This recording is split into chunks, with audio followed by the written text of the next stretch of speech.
ಎಲ್ರಿಗೂ ನಮಸ್ಕಾರ.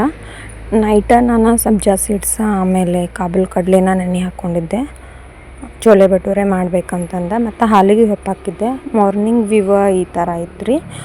ಎಲ್ಲ ಕ್ಲೀನಿಂಗ್ ಎಲ್ಲ ಮುಗಿಸ್ಕೊಂಡು ರಂಗೋಲಿ ಹಾಕ್ಕೊಂಡು ನಾನು ನೆಕ್ಸ್ಟ್ ಸ್ನಾನಕ್ಕೆ ಹೋದೆ. ಸ್ನಾನ ಎಲ್ಲ ಮುಗಿಸ್ಕೊಂಡು ಬಂದ ರೆಡಿಯಾಗಿ ದೇವ್ರ ಮೇಲೆ ಒಣಗಿದ ಹೂ ಇದ್ವಲ್ರಿ ಅವನ್ನೆಲ್ಲ ತೊಗೊಂಡು ಹೋಗಿ ಗಿಡದ ಕೆಳಗೆ ಹಾಕಿ ಪೂಜೆಗಂತ ಹೇಳಿ ಫ್ರೆಶ್ ಹೂವು ತೊಗೊಂಡು ಬಂದ ದೇವ್ರ ಮನೆಯಾಗಿಟ್ಟ. ನಾನು ಸಬ್ಜಾ ಸೀಡ್ಸ್ ನೈಟ್ ನೆನೆ ಹಾಕ್ಕೊಂಡಿದ್ನಲ್ರಿ, ಅವ ಫುಲ್ ನೆನೆದಿದ್ದು ಅವನ್ನೆಲ್ಲ ಕುಡಿದು ನಾನು ಚೋಲೆ ಭಟೂರೆಗಂತ ಹೇಳಿ ಹಿಟ್ಟು ನಾದಾಕತ್ತೀನಿ. ಭಾಳ ಸಾಫ್ಟು ನಾದಬಾರ್ದು ಮತ್ತು ಭಾಳ ಗಟ್ಟಿನೂ ನಾದಬಾರ್ದು. ಇದ್ರ ಜೊತೆಗೆ ಭಾಳ ವೆರೈಟಿ ಫುಡ್ ಮಾಡ್ಕೊಂಡಿದ್ದೆ, ಯಾಕಂದ್ರೆ ಒಂದು ಸ್ವಲ್ಪ ಜನ ಅವ್ರು ತಿನ್ನುವಂಥ ಫುಡ್ಡಿಗೆ ಅಡಿಕ್ಟ್ ಆಗಿರ್ತಾರೆ. ಅದಕ್ಕೆ ಇದ್ರ ಫುಲ್ ವ್ಲಾಗ್ ನನ್ನ ಯೂಟ್ಯೂಬ್ ಚಾನಲ್ನಾಗ ಐತಿ, ಪ್ಲೀಸ್ ಚೆಕ್ ಮಾಡಿರಿ.